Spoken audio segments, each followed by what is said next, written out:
Caretaker भाग 42. सकाळ झालेली होती. रोजच्याप्रमाणे मीरा उठून घरातली सगळी काही कामं आवरत होती. पण आज तिचं मन एका वेगळ्याच तणावात अडकलेलं होतं. तिच्या आईचं आज ऑपरेशन होतं आणि ती लवकरात लवकर हॉस्पिटलमध्ये तिला पोहोचायचं ती बघत होती. तिने पटकन ब्रेकफास्ट बनवला. नेहमीप्रमाणे ठरलेल्या वेळेस आरव खाली आला. शांत चेहऱ्यानं टेबलावर बसून ब्रेकफास्ट करायला लागला. मीरा नेहमीसारखीच त्याच्यासमोर ब्रेकफास्ट ठेवते, पण आज तिच्या चेहऱ्यावरची शांतता काहीतरी वेगळंच सांगत होती. आरव ब्रेकफास्ट करत असतानाच मीरा हलक्या आवाजातच बोलते, सर, मला तुम्हाला एक गोष्ट सांगायची होती. म्हणजे आज मला थोडी परमिशनच तुमची हवी होती. मीराचे बोलणे ऐकून आरव थांबला नाही. तो अजूनही ब्रेकफास्ट करतच होता, पण त्याने थोडंसं मान हलवतच उत्तर दिलं, बोल. आरवचा रिस्पॉन्स बघून मीराने हळू आवाजातच सांगायला सुरुवात केली. ते सर, काल रात्री माझ्या बहिणीचा श्वेताचा फोन आला होता मला. ती म्हणाली होती की डॉक्टर म्हणत होते आज आईला ऑपरेशनसाठी ते घेणार आहेत. ऑलरेडी सगळी काही प्रोसेस झालेली आहे. त्यामुळे मला आज हॉस्पिटलमध्ये जायला हवं. मग मी असं म्हणत होते की मी जाऊ का? ती बोलत होती, पण तिची नजर आरवच्या चेहऱ्यावरती स्थिरावलेली होती. आरव काय उत्तर देतो? त्याच्या चेहऱ्यावर काही राग तरी नाही ना? क्षणभर तिथं शांतता पसरली. फक्त प्लेटमधले आवाज आणि मीराच्या धडधडणाऱ्या हृदयाचे ठोके. आरवने शेवटी चमचा बाजूला ठेवला. हाताने टिश्यू घेतला आणि पाण्याचा एक घोट घेत शांतपणे बोलला, जाऊ शकतेस. आरवचे बोलणे ऐकून मीरा आश्चर्यचकित झाली. ती क्षणभर आरवकडे बघतच राहिली. त्याच्या चेहऱ्यावर कोणताही त्रास, राग किंवा ताण नव्हता. फक्त नेहमीचा तोच एक शांतपणा तिला जाणवत होता.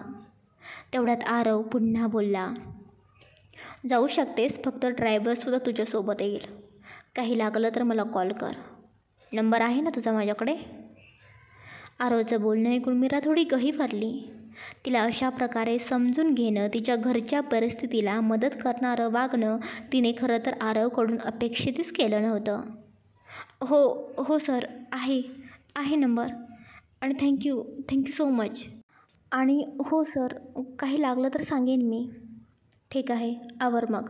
आता तू तुझं हॉस्पिटलमध्ये जायला उशीर होईल. मी ब्रेकफास्ट करतो.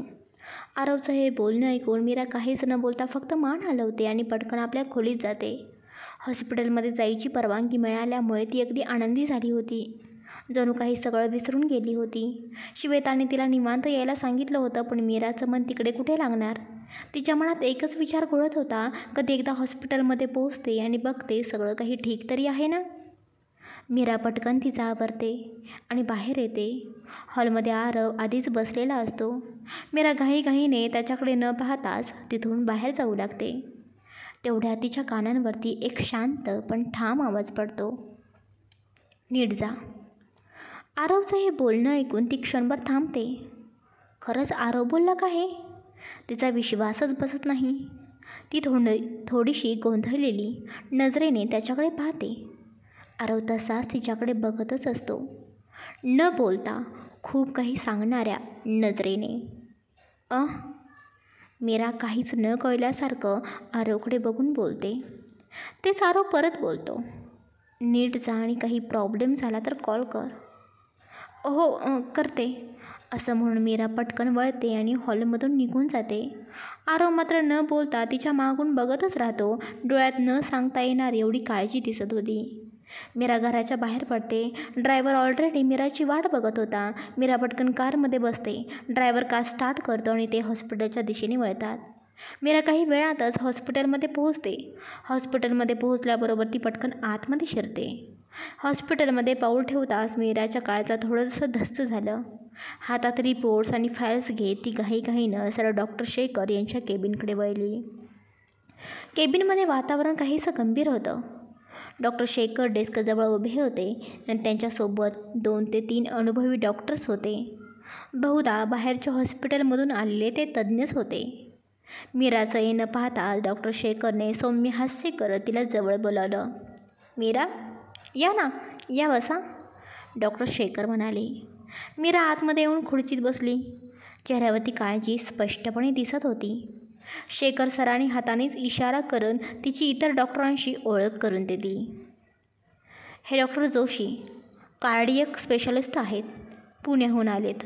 आणि हे डॉक्टर मेहता, किडनी ट्रान्सप्लांटमध्ये त्यांचा मोठा अनुभव आहे. ऑपरेशनसाठी आम्ही सगळ्यांनी एकत्र काम करायचं ठरवलेलं आहे. तुमच्या आईच्या प्रकृतीसाठी काहीही कमी पडू देणार नाही. मीरा फक्त मान हलवत होती. तिचा घसा कोरडा पडला होता. डोळे थोडे ओलावले होते. ती एक शब्दही बोलू शकली नाही. मीरा, काळजी करू नका. मी आणि माझी टीम तुमच्या आईसाठी सर्वोत्तम प्रयत्न करू. सध्या त्यांच्या तब्येतीचा विचार करता ऑपरेशन थोडं रिस्की आहे, पण आम्ही त्याची तयारी अगदी काळजीपूर्वक घेतलेली आहे. तुम्हाला काही शंका असतील तर तुम्ही निसंकोच विचारा. मीरा थोडं स्थिर होत म्हणाली. डॉक्टर, आई फक्त पुन्हा उठून बसली पाहिजे. बाकी काही नको आहे मला. डॉक्टर शेखर सरांनी डोळ्यातच विश्वास आणत उत्तर दिलं. हो मिस मीरा, त्या उठतील. तुम्ही इतकी हिंमत दाखवलीच आहेत. आता पुढचं आमच्यावरती सोडा. मीरा डॉक्टर शेखर सरांकडे बघतच हळूच विचारते. डॉक्टर, मी आईला एकदा भेटू शकते का? म्हणजे ऑपरेशनच्या आधी? हो मिस मीरा, नक्कीच तुम्ही तुमच्या आईला भेटू शकता. ऑपरेशनला अजून काही मिनिट्स बाकी आहेत. तुमची बहीण श्वेता, त्यासुद्धा सध्या तुमच्या आईजवळच आहेत. तुम्ही जाऊन त्यांच्या आईला नक्कीच भेटू शकता. डॉक्टर एवढं बोलतात आणि ते थोडं थांबतात. मग परत शांत पण ठाम आवाजात पुढे बोलतात. हां, पण आता आम्ही लवकरच पेशंटला ऑपरेशन थिएटरमध्ये घेऊन जाणार आहोत. त्यामुळे तुम्ही त्यांच्यासमोर काहीही असं बोलू नका जे त्यांना हायपर करेल. ही सर्जरी फार महत्त्वाची आहे आणि त्यांच्या मनाची शांतता तितकीच गरजेची आहे. मीरा थोडीशी गांभीर्याने मान हलवते. हो डॉक्टर, मी असं काहीच बोलणार नाही. फक्त थोडा वेळ हवा आहे मला त्यांच्याजवळ. डॉक्टरांनी हलक्याने मान डोलावली. मीरा एकदम उठते आणि वेगाने केबिनमधून बाहेर पडते. तिच्या डोळ्यांमधून भावनांचा लोंढा उसळलेला असतो, पण चेहऱ्यावर फक्त एक शांत झाक असते. तिचे पाय आपसुकच तिच्या आईच्या रूमकडे वळतात. ती रूममध्ये पोहोचते. आत प्रवेश करताच तिला तिची बहीण श्वेतासुद्धा दिसते. ती तिच्या आईजवळ बसलेली होती, तिचा हात घट्ट पकडून. आणि आई अर्धवट शुद्धीत, पण चेहऱ्यावरती एक शांत भाव होते. मीरा दरवाजा हलकेच बंद करते. श्वेता डोळे उचलून पाहते आणि मीराला ओळखताच ती थोडं हसते. पण दोघी बहिणींनाही माहिती असतं की हसणं हे फक्त धीर देण्यासाठीच होतं, कारण आत मात्र काळजाचा ठोका अधूनमधून चुकतच होता. मीरा पुढं सुरकते आणि ती आईच्या शेजारी बसते. तिच्या थरथरत्या हाताने आईचा हात हातामध्ये घेते. आई, मीराचा आवाज कुजबुजल्यासारखा आला. आईच्या चेहऱ्यावर हळूच मीराला आलेल्या बघून स्मित उमटलं. तिच्या हाताने मीराचं गालावरून हलकासा स्पर्श केला. मीरा, आलीस का बाळा तू? मीरानं हलकं मान डोलावली. श्वेता तिच्या शेजारी उभी होती. दोघी बहिणी एकमेकींचा हात पकडून उभ्या होत्या. त्यांच्यातलं न बोललेलं दुःख दोघींच्या डोळ्यातून वाहत होतं. आई, घाबरू नकोस हं, सगळं छान होणार आहे, मीरा म्हणाली. स्वतःचा आवाज मजबूत ठेवायचा प्रयत्न करत होती. डॉक्टर शेखर आणि बाकीचे डॉक्टर्स खूप तज्ज्ञ आहेत. काही वाईट होणार नाही बरं का. मीराचं बोलणं ऐकून आई हलकंसं हसली आणि थोडं धीराने म्हणाली. माझ्या दोन्ही मुली एवढ्या मोठ्या झाल्या, मला अजून काय पाहिजे गं. पण बाळा, काळजी घ्या हं स्वतःची तुम्ही. ती बोलत असताना तिच्या डोळ्यातून एक अश्रू हळूच ओघळला. मीरालासुद्धा भरून आलं, पण तिनं जबरदस्तीनं स्वतःला थांबवलं आणि तिने आईच्या डोक्यावरून हात फिरवला. आई, अजून खूप गोष्टी आहेत बरं का तुला बघायच्या. तू लवकर बरी हो आणि मग आपण सगळे मिळून त्या नाशिकच्या ट्रिपला जाऊया. आठवतं आहे ना तुला? तू म्हणाली होतीस ना, मी नाशिकला गेलीच नाही कधी. मीराचं बोलणं ऐकून आई थोडं हसली. हो गं, नाशिक, पांडवलेणी, त्र्यंबकेश्वर. त्या क्षणी नर्स आतमध्ये आली. तिच्या मागे 2 वॉर्डबॉय आणि एक स्ट्रेचर. मिस मीरा, आता वेळ झाली आहे. आम्ही मॅडमला घेऊन जात आहोत ऑपरेशन थिएटरमध्ये. मीराचं काळीच तुटलं होतं, पण ती पाय मागे घेत राहिली. श्वेतानं आईच्या पायाजवळ वाकून नमस्कार केला. मीरा मात्र आईच्या कपाळावरती हलकंसं चुंबन घेत म्हणाली, लवकर बरी हो ग आई, आम्ही इथेच आहोत, तुझी वाट पाहतोय. आईला हलक्याचं स्ट्रेचरवर घेतलं गेलं. ती दोघींना पाहत होती, हाताने हलकी जय मल्हारची खूण करत. मीराच्या आईने श्वेताच्या डोळ्यातून अश्रू थांबेनासे झाले. दरवाजा हळूच बंद झाला आणि त्या दोघी बहिणी तिथेच थांबल्या, एकमेकींचा हात घट्ट धरून, काळजी, प्रार्थना आणि एका आशेच्या धाग्यावरती. मीरा आणि श्वेता दोघीही ऑपरेशन थिएटरच्या बाहेर बाकावरती शांतपणे बसलेल्या होत्या. आसपास हॉस्पिटलमधली हालचाल चालू होती. नर्सेस धावत होत्या, स्ट्रेचरवरून रुग्ण जात होते. डॉक्टरच्या साऱ्या सूचना वातावरणात फिरत होत्या, पण त्या दोघींच्या दृष्टीला, कानांना आणि मनाला फक्त एकच ठिकाण जाणवत होतं, ती बंद दरवाजा असलेली ऑपरेशन थिएटर. त्या दरवाजावरचं लाल दिवा अजूनही पेटलेलं होतं. वेळ उलटत चालली होती. साधारणपणे या ऑपरेशनला 3-4 तास लागणार असल्याचं डॉक्टरांनी सांगितलं होतं, पण प्रत्येक मिनिट त्यांना जणू एक युगासारखा जाणवत होता. दोघींचे डोळे अधूनमधून एकमेकांकडे जात. शब्द नव्हते, पण नजरेतून त्यांना समजत होतं, घाबरू नकोस ग, मी इथेच आहे. त्या नजरा एकमेकींना धीर देत होत्या, आधार देत होत्या. मीरा गप्प बसलेली होती, पण तिच्या मनातल्या विचारांची गर्दी प्रचंड होती. आई आतमध्ये कशी असेल? काही त्रास तरी नाही ना होत तिला? डॉक्टर योग्य निर्णय घेत असतील ना? आणि आम्ही वेळेवरती निर्णय घेतला आहे ना? डोळे बंद करून तिने हळूच हात जोडले. देवासमोर न बोलता एक मागणी घातली, फक्त आईला वाचव रे देवा, बाकी काही नको मला. साधारणपणे 2 तास होऊन गेले होते. ऑपरेशन अजूनही सुरूच होतं. मीरा आणि श्वेता त्या एका जागी बसून खूप वेळ झाल्यामुळे आता दोघी थकलेल्या होत्या, पण मुख्य म्हणजे मानसिकदृष्ट्याचं एक खोल दडपणसुद्धा त्यांच्यावरती आलेलं होतं. श्वेता तशीच खुर्चीवरती बसून डोळे मिटून होती, पण मीरा मात्र अस्वस्थ तिला वाटू लागलेलं होतं. ती हलकेच उठते आणि ऑपरेशन थिएटरच्या समोरूनच हळूहळू चालत फ्लोअरवरती थोडी मागे पुढे करू लागते. तिथेच कोपऱ्यात एक छोटीशी साधीशी गणपती बाप्पाची मूर्ती ठेवलेली दिसते. मूर्तीच्या समोर एक लहानशी समई, त्यात मंद प्रकाश आणि बाजूला काही फुलं. गणपती बाप्पाला पाहताच मीराचं हृदय नकळत त्यांच्यापर्यंत ओढलं जातं. ती थांबते, क्षणभर डोळे मिटते, मनात विचार येतात, बाप्पा तूच आहेस आता, आईला काहीच होऊ देऊ नकोस. हात जोडून ती डोळे उघडते आणि हळूच मागे वळते. तेवढ्यात समोर एक व्यक्ती उभी असते. तिला वाटतं कदाचित हॉस्पिटलचा कोणी कर्मचारी किंवा नर्स आलेत, पण नजरेने भेटताच तिच्या चेहऱ्यावरती आश्चर्य उमटतं. सर तुम्ही? मीरा बोलते. खरं तर समोर आरव उभा असतो. शांत, गंभीर चेहरा आणि डोळ्यात थोडीशी काळजी होती. सर तुम्ही इथे कसे काय? मीराचा गोंधळलेला प्रश्न होता. तेच मीराचा प्रश्न ऐकून आरव थोडा अडखळतच बोलतो. हो, म्हणजे माझी एक मीटिंग इथेच जवळपास होती. मग अचानक लक्षात आलं की तूसुद्धा याच हॉस्पिटलमध्ये आहेस, म्हणून विचार केला बघावं माझी काही गरज लागते का. मीरा क्षणभर त्याच्याकडे बघते आणि हळूच म्हणते, अच्छा, आईला ऑपरेशनसाठीच आतमध्ये नेलं आहे. 2 तास झाले, पण अजून ऑपरेशन सुरूच आहे. ती बोलताना तिचा आवाज थोडा तुटतो, चेहऱ्यावरती काळजी स्पष्ट दिसते. आरव काही क्षण तिच्याकडे शांतपणे बघतो, मग पुढे येतो. डोंट वरी मीरा, डॉक्टर अनुभवी आहेत. एवढं मोठं ऑपरेशन ते करायला घेत आहेत म्हणजे त्यांना खात्रीच असेल, सगळं चांगलंच होईल. बी पॉझिटिव्ह. मीरा एवढंच बोलते. साधारणपणे किती तास लागतील ऑपरेशन व्हायला? म्हणजे किती वेळ लागेल असं काही डॉक्टर बोललेले आहेत की नाहीत? आरव मीराकडे बघून विचारतो. तेच मीरा बोलते. हो, डॉक्टर म्हणाले की 4 ते 5 तास लागू शकतात, पण अजून तरी काही त्यांनी सांगितलंच नाही. ते अजून बाहेर आलेच नाहीत. बरं, डॉक्टर आपलं काम करतच आहेत, पण मीरा तू काही खाल्लं आहेस का? सकाळीसुद्धा ब्रेकफास्ट न करता तू हॉस्पिटलमध्ये आलेली होतीस, आठवत आहे ना? नाही, म्हणजे आईला ऑपरेशन थिएटरमध्ये नेलेलं आहे ना, ती जोपर्यंत बरी होत नाही तोपर्यंत काही खाण्याची मला इच्छाच होणार नाही. खरंच मनातून काही खावंसं वाटणारच नाही. तिची काळजी वाटून लागते. अगं असं काय बोलतेस मीरा तू? पेशंटची काळजी घेण्यासाठी आधी आपण ठीक असायला हवं ना. तुझं पोट भरलेलं नसेल तर मग तुझं मन कसं थारायचं सांग बरं. तो पुढे होतो आणि त्याच्या हातातलं पार्सल तिच्यासमोर ठेवतो.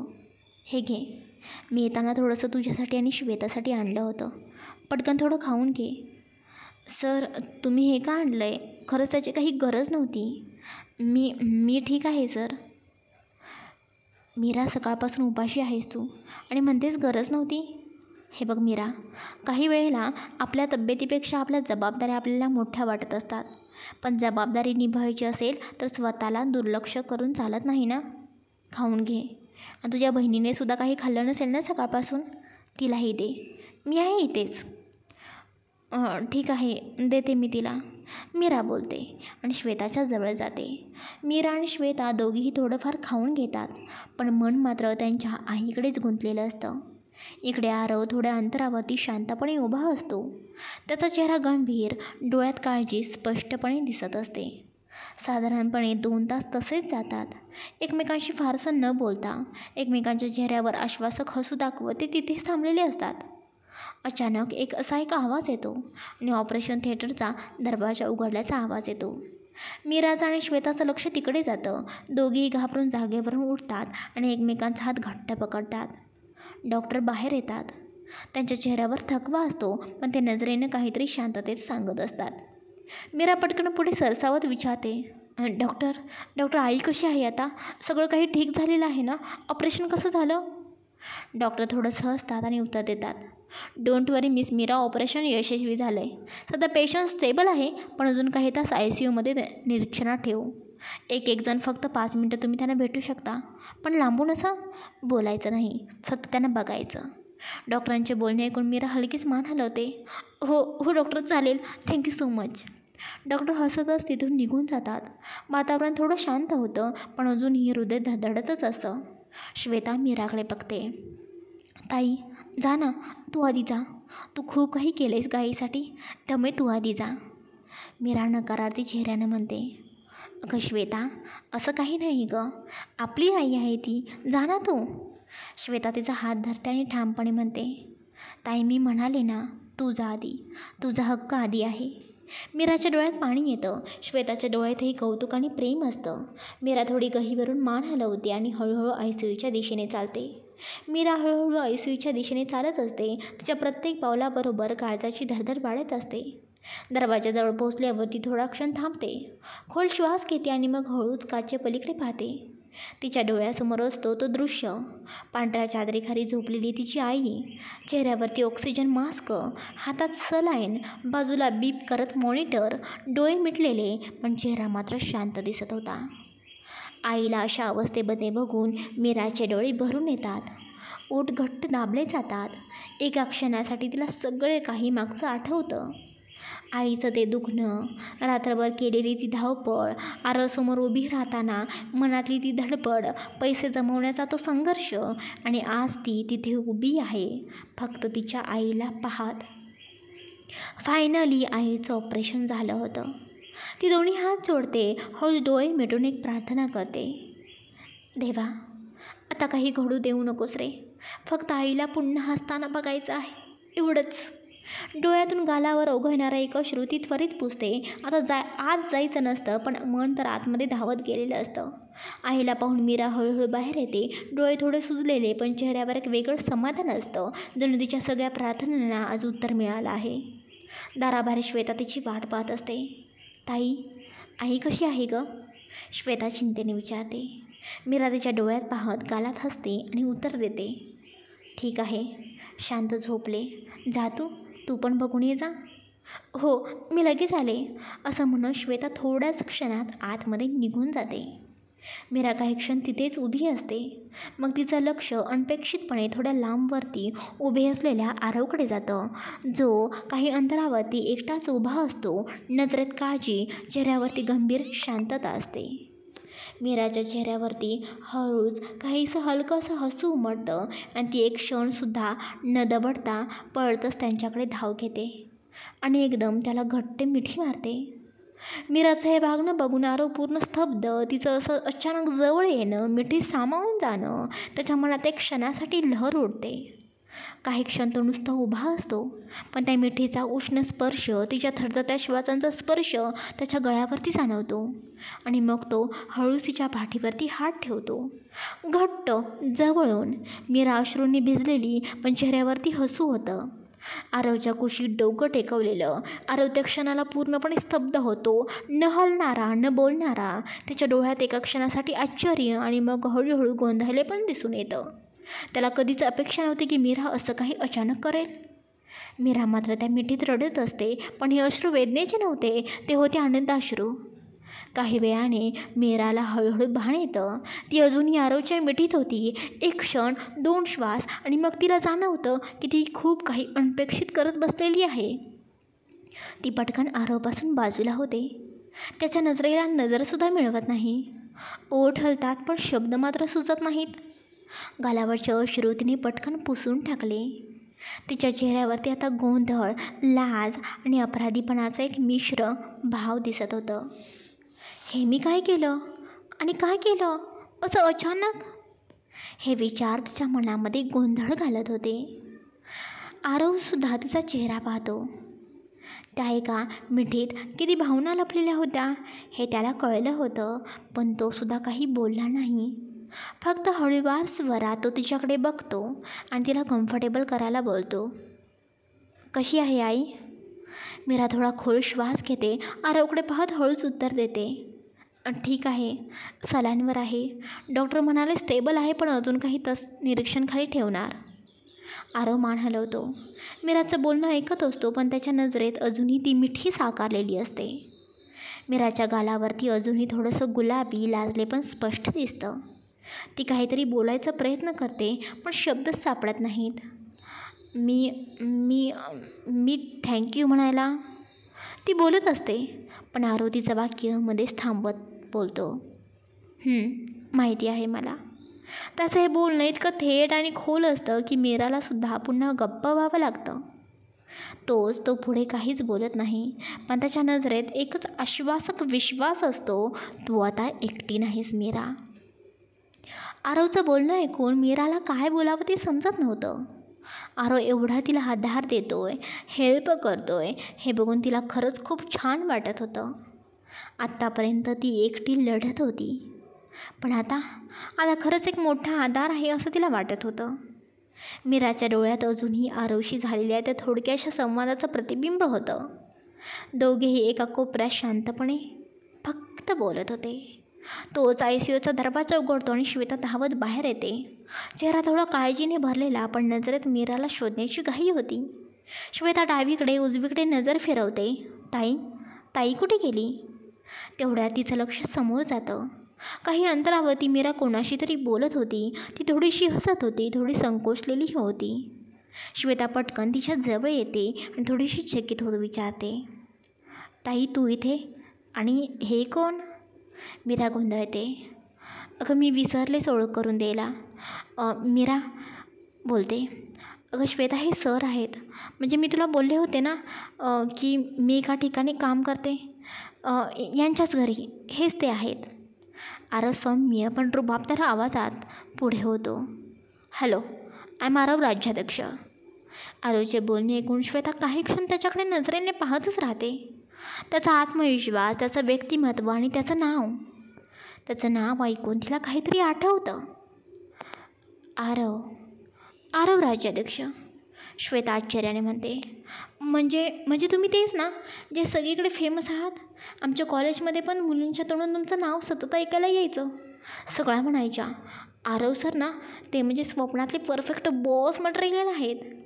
आरव एक क्षण हलकंसं हसतो आणि उत्तर देतो, स्वप्नातला की नाही माहिती नाही, पण रिॲलिटीमध्ये मी थोडा स्ट्रिक्ट आहे.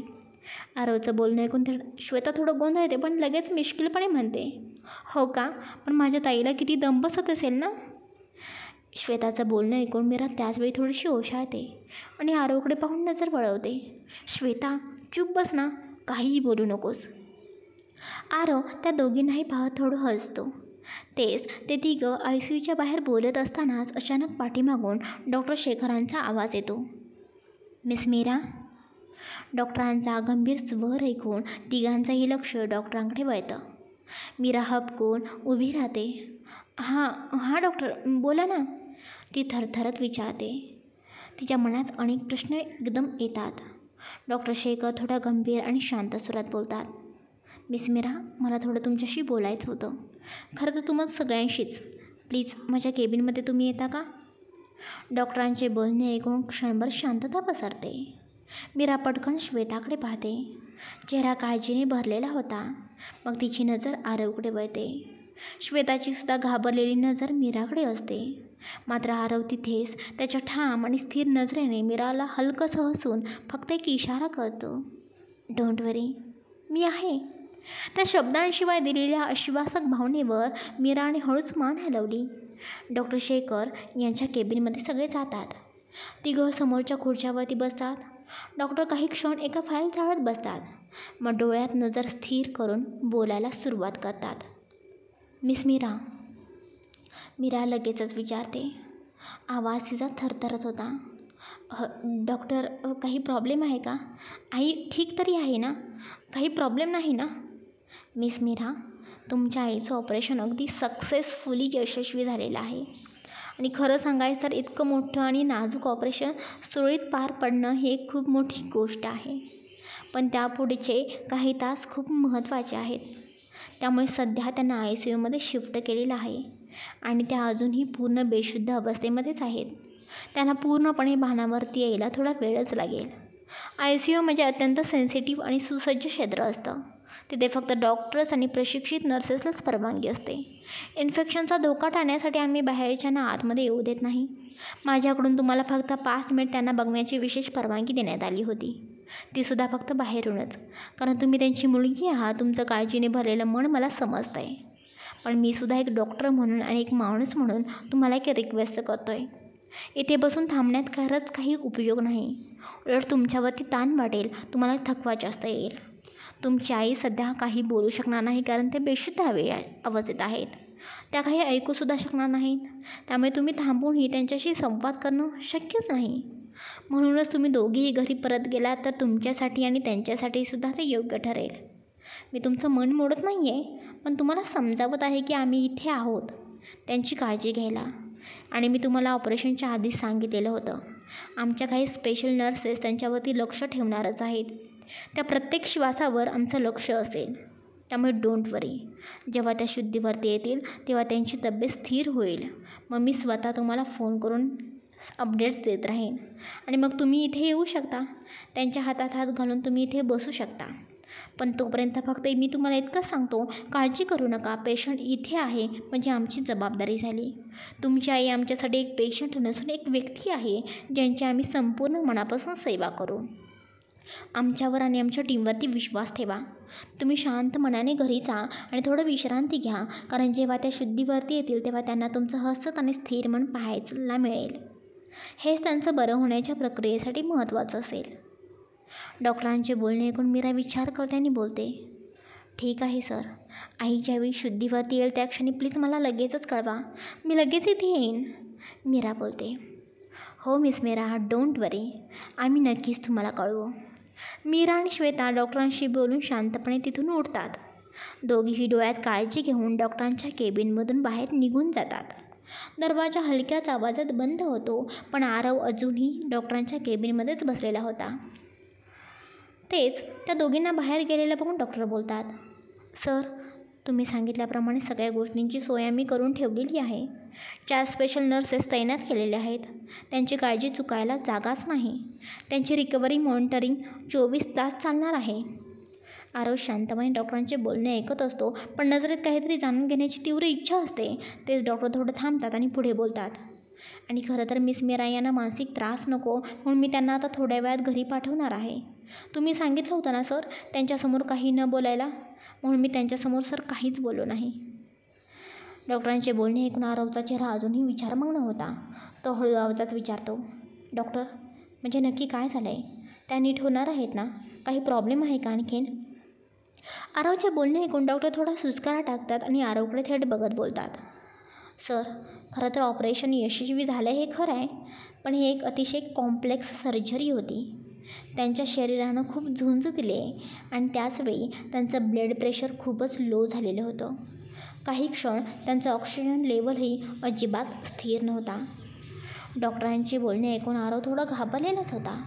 हाताची मूठ घट्ट बंद त्याने केलेली होती. आम्ही सगळं सांभाळलेलं आहे सर. त्यांची सध्या स्थिती स्टेबल आहे, पण अजूनही शुद्धीवरती येण्यासाठी त्यांना खूप वेळ लागणार आहे असं दिसतंय. त्यांना न्यूरोलॉजिकल मॉनिटरिंग आवश्यक आहे. आणि थोडक्यात सांगायचं तर अजूनही रिस्क पूर्णपणे संपलेली नाही. डॉक्टरांचे बोलणे ऐकून आरवच्या डोळ्यात आता काळजीपणे स्पष्टपणे दिसत होती. तो एक क्षण गप्प राहतो, नंतर दबक्या आवाजात म्हणतो, डॉक्टर, हे बघा, मी तुम्हाला आधीच सांगितलेलं आहे. त्यांच्या ऑपरेशनसाठी त्यांना नीट बरं होण्यासाठी काय काय लागणार आहे अजून मला सांगा. सर, काही उपकरण बाहेरून मागवावी लागलेली आहेत. ती सिस्टीम कायमस्वरूपी बसवावी लागेल. थोडं फंडिंग लागेल, पण वेळ न गमावता सगळं सुरू ठेवलं पाहिजे. डॉक्टर, पैसे कितीही लागले तरी हरकत नाही. तुम्हाला जे जे आवश्यक आहे ते सगळं काही तुम्ही लवकरात लवकर सुरू करा. पैशांचा तुम्ही अजिबात विचार करू नका. मीराच्या आईला काहीही कमी पडू द्यायचं नाही. आरवचे बोलणे ऐकून डॉक्टर हलकंसं स्मित करतात, मान डोलावतात. ठीक आहे सर, मी ताबडतोब सिस्टीम प्रोसेस सुरू करतो. मेडिकल बोर्डकडून काही परवानग्या घ्याव्या लागतील, पण तुमचं नाव सांगितल्यावर तेही लवकरच सुरू होईल. मी हॉस्पिटलच्या ट्रस्टशीसुद्धा बोलतो. तुमच्या हाताखाली काम करणाऱ्या प्रत्येक नर्स आणि स्टाफला मी एक्स्ट्रा बोनस द्यायला सांगतो, जेणेकरून मीराच्या आईच्या सेवेसाठी कोणालाही कमी वाटू नये. आरव बोलतो. आरवचं बोलणं ऐकून डॉक्टर हसतात आणि बोलतात, आरव सर, आता तुम्ही स्वतःहून सगळ्या काही पुढे येऊन जबाबदाऱ्या घेत आहात. त्यामुळे बऱ्याच काही गोष्टी लवकर व सुलभच होतील. तुमचं नाव आणि तुमची पोझिशन आमच्यासाठी खूप महत्त्वाची आहे. त्यामुळे टेन्शन घेण्यासारखं काही कारण नाही. तुमच्या नावामुळेच बऱ्याच काही गोष्टी लवकरच होत आहेत. हे बघा डॉक्टर, मला फक्त मीराची आई लवकरात लवकर बरी हवी. ती लवकरात लवकर बरी व्हायला हवी. जे काही लागेल, कितीही खर्च आला तरी मी द्यायला तयार आहे. पैसा हे माझ्यासाठी अडचण नाही, पण एक विनंती आहे. कोणतीही गंभीर माहिती असेल तर ती आधी मला द्या. मीराला काही त्रास व्हायला नको. हो सर, आम्ही लक्षात ठेवू. आणि आता डोनरही स्थिर आहे. त्यांची तब्येत देखील चांगली आहे. आम्ही त्यांनाही अंडर ऑब्झर्वेशन्स ठेवलेलं आहे. ठीक आहे डॉक्टर, त्यांचीही योग्य काळजी घेत जा. त्यांच्या आसपास खास नर्सेस स्टाफ ठेवा. दोघेही पेशंट्स लवकरात लवकर बरे व्हायला हवेत. काहीही चुकता कामा नये. हो आरव सर, तुम्ही नका काळजी करू. तुम्ही आधीच सगळं काही व्यवस्थित इनिशिएट्स केलेलं आहे. आमचं लक्ष आहे सगळ्यांवरती. ठीक आहे डॉक्टर. Thank you doctor. काही अपडेट मला असेल तर नक्कीच कॉल करा. आरव डॉक्टरांशी बोलतो आणि त्यांच्या केबिनमधून बाहेर पडतो आणि श्वेता मीराच्याच जवळ येतो. चला, आपण निघूया, आरव बोलतो. आरव, श्वेता आणि मीरा गाडीमध्ये बसतात. ड्रायव्हर गाडी चालवत होता आणि ड्रायव्हरच्या बाजूला आरव बसलेला होता, तर पाठीमागच्या सीटवरती मीरा आणि श्वेता बसलेल्या होत्या. सगळ्यात आधी श्वेताला त्यांच्या घरी सोडलं जातं. श्वेताला माहिती होतं मीराला आता तिच्या कामावरती जावं लागणार आहे. त्यामुळे श्वेता मीराला घरी थांब असं बोलत नाही. मीरासुद्धा श्वेताला बऱ्याच काही गोष्टी समजावून तिथून निघते. आरव आणि मीरा दोघेही घरी जायला निघतात. चला गाईज, मी तुम्हाला 12चं टायमिंग दिलेलं होतं. तुम्ही सगळेजण 12च्या वेळी वाट बघत असाल, मला माहिती आहे. मी तुम्हाला प्रत्येक वेळी प्रॉमिस देते आणि टाईम चुकवत असते, त्यासाठी खरंच सॉरी. पण काय करणार, मी स्टोरी लिहिलेली असते पण ती लवकर अपलोडच होत नाही. अपलोडिंगला ना साधारणपणे 1 तास लागतो. एवढा प्रॉब्लेम होत आहे. खूप नेटवर्क शोधावं लागतं. पण खरंच मी ना उद्यापासून खूप प्रयत्न करून मनापासून ना 12च्या आत पार्ट अपलोड करण्याचा प्रयत्न करेन. थोडं मागं पुढे होतं आहे, पण प्लीज समजून घ्या. बाकी हा भाग ना कालचा होता. काल मी पार्ट अपलोड केला नाही म्हणून मी हा पार्ट टाकते आणि आजचा पार्ट आजच येणार आहे. खरंच प्रॉमिस करते हां, अजिबात मागे पुढे करणार नाही. नक्की 9च्या आत पार्ट अपलोड करेन. बाय द वे, आजचा पार्ट कसा वाटला नक्की कमेंट्स करून सांगा. आणि लवकरात लवकर आपल्या आरव आणि मीराची लव्ह स्टोरी सुरू होणार आहे. त्यामुळे सगळेजण आरव आणि मीराची फायनली लव्ह स्टोरी कशी सुरू होते हे वाचण्यासाठी तयार राहा. आणि आजच्या पार्टसाठी कमेंटसुद्धा करा. Bye, take care.